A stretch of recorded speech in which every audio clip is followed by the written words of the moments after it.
میں کسی انتقامی جذبے سے یہاں نہیں آیا. میں نہیں چاہتا کہ کوئی انتقام لیا جائے، لیکن حساب تو لینا بنتا ہے. یہ تو پوچھنا چاہیے کہ ایسا کیا کیوں اس ملک کے ساتھ. میرے ساتھ جو ہوا سو ہوا، لیکن سزا، اصل سزا تو پاکستان کے عوام کو ملی ہے. کتنا بڑا ظلم تھا. اور نکالنا ایک اقامے پہ وزیر اعظم کو، پھر اس کے اوپر مقدمے دائر کرنے جھوٹے، وہ بھی اسی بینچ کا آرڈر تھا کہ اس کے خلاف مقدمے کیے جائیں، نواز شریف کے خلاف. یہ نیب کا اپنا فیصلہ نہیں تھا، نیب کو یہ حکم سنایا گیا تھا. ایک عجیب داستان ہے وہ میں داستان سنانا چاہ رہا تھا، پہلی بھی آپ نے سنی ہے، لیکن وہ ایک بڑی ایک معنی خیز قسم کی داستان ہے جو بار بار میری توجہ ادھر جاتی ہے اور میرے منہ سے یہ باتیں نکلتی ہیں، بار بار نکلتی ہیں. کئی دفعہ میں سوچتا ہوں کہ میں بار بار کیوں بات کرتا ہوں، لیکن کرنی پڑتی ہے. یہ باتیں یاد رہتی ہیں اور زندگی بھر یاد رہیں گی، یہ نہیں بھول سکتی. یہ وہ زخم ہے جو کبھی بھریں گے نہیں.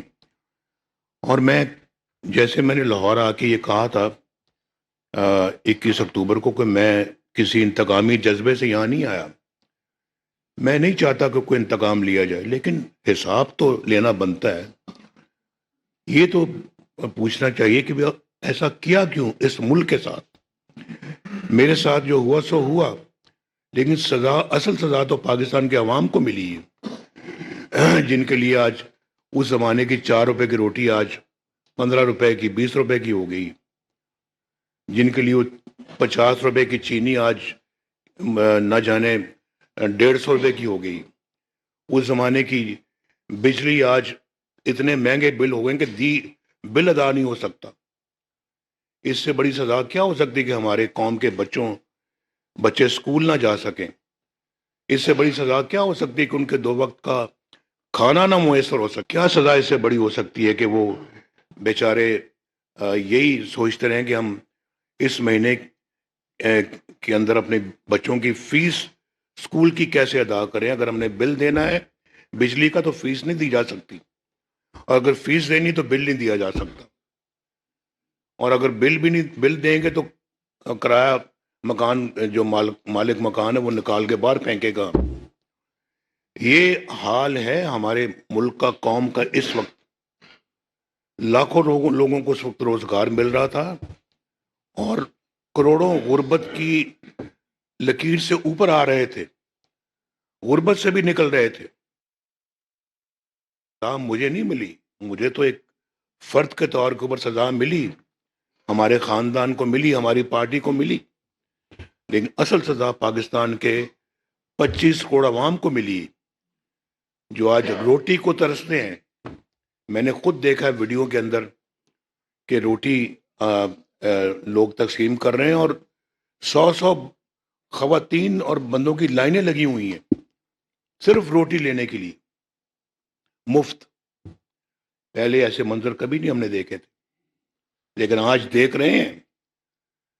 اگر آپ چاہیں تو میرے فون پہ ہے ایسے، میں ویڈیوز سنبھال کے رکھ لیتا ہوں، کبھی کبھی دیکھتا بھی ہوں اپنے آپ کو یہ احساس دلانے کے لیے کہ یہ ہماری قوم کا حال ہو چکا ہے اور ہم نے مل کے اس قوم کو اس حال سے باہر نکالنا ہے.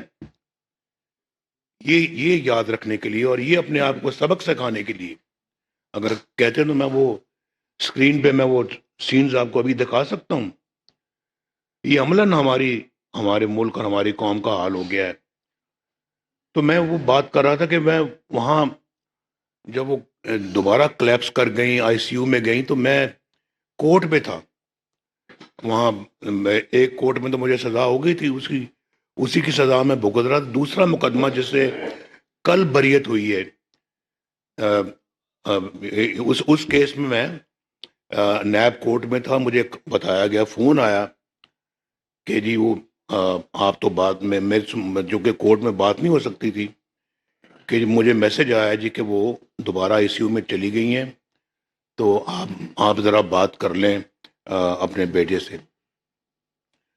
میں نے کہا بات تو اب جیل میں جا کے ہی ہو سکتی ہے. جو اڈیالہ جیل میں چلے گئے تو اڈیالہ جیل میں وہ سیدھا سپریم کے کمرے میں، اس کے باہر ہی گاڑی رکتی تھی تو وہیں ہم اتر کے تو اس کے کمرے میں گیا. تو اس کے کمرے میں جا کے تو یہ جیل میں یہ بھی تھی، لیکن یہ چونکہ اس مقدمے میں کورٹ میں نہیں گئیں تو یہ وہیں جیل میں تھی. تو وہاں جا کے تو میں نے سپرنٹ کو کہا کہ مجھے میری بات کرا دیں، یہ واقعہ ہوا ہے اور میں جو ہے وہ مجھے پتہ لگا ہے کہ ان کی طبیعت پھر ناساز ہو گئی ہے، تو میں بات کرنا چاہتا ہوں، آپ میری بات کرا دیں. تو اس نے کہا جی ہم تو بات نہیں کرا سکتے. میں نے کہا یہ ایک بہت ہی انسانی ہمدردی والا معاملہ ہے، ایمرجنسی ہے، اگر آپ بات کرا دیں گے تو آپ کو کس نے نوکری سے باہر نکال دینا ہے. آپ میری بات کرا دیں اور آپ کہہ دیں کہ جناب ان کی وائف بہت بیمار ایک دم ہو گئی، تو میں نے بات کرا دی، تو آپ کو کوئی آپ کے خلاف کوئی ایکشن تو نہیں ہوگا. 2 فون لینڈ لائنز پڑی ہوئی تھیں، 2 موبائل تھے. اس نے بات نہیں کرائی. میں نے اس سے بڑا اصرار کیا، بات نہیں کرائی. تو ہمیں اجازت نہیں ہے. خیر میں پھر اٹھ کے چلا گیا وہاں اپنے سیل میں، جس سیل میں مجھے رکھا ہوا تھا. تو اس کے 2.5-3 گھنٹوں کے بعد آ کے مجھے کہتا ہے جی کہ آپ کو ایک بری خبر سنانی ہے، آپ کی بیگم صاحبہ انتقال کر گئی. تو اب ہم آ کے آپ کی بیٹی کو کہنے جا رہے ہیں، ان کو میسج دینا ہے.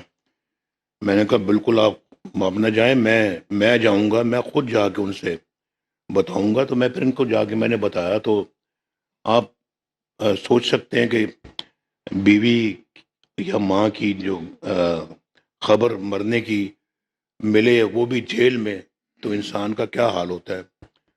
تو وہ وہاں پہ میں نے جو شروع میں بات کی تھی، میں کبھی کبھی سوچتا ہوں کہ شاید میں نے اپنی زندگی کا پتہ نہیں صحیح یہ فیصلہ کیا یا نہیں صحیح کیا کہ مجھے ان کے پاس ہونا چاہیے تھا اس وقت اور ان کی تیمارداری کرنی چاہیے تھی، اور وہاں میں موجود ہوتا تو شاید مجھے کم از کم مجھے تو صبر آ جاتا کہ چلیں ٹھیک ہے، میں نے اپنا وقت پورا دیا ان کو، لیکن میں وہ بھی نہیں دے سکا. اور یہاں آ کے جو ہے نا جیل چلے گئے ایک جھوٹے مقدمے میں، جس کا پول کل کھلا ہے، جس کا پول کچھ دن پہلے کھلا ہے، کہ یہ کتنا بڑا فراڈ تھا، یہ کتنا بڑا ظلم تھا. اور نکالنا ایک اقامے پہ وزیر اعظم کو، پھر اس کے اوپر مقدمے دائر کرنے جھوٹے، وہ بھی اسی بینچ کا آرڈر تھا کہ اس کے خلاف مقدمے کیے جائیں، نواز شریف کے خلاف. یہ نیب کا اپنا فیصلہ نہیں تھا، نیب کو یہ حکم سنایا گیا تھا. باخبر رہیے ہر جگہ ہر وقت بر وقت. ابھی سنو نیوز کا یوٹیوب چینل سبسکرائب کریں اور بیل آئیکن پر کلک کریں اور جانیے ملکی اور غیر ملکی حالات و واقعات یقین کے ساتھ.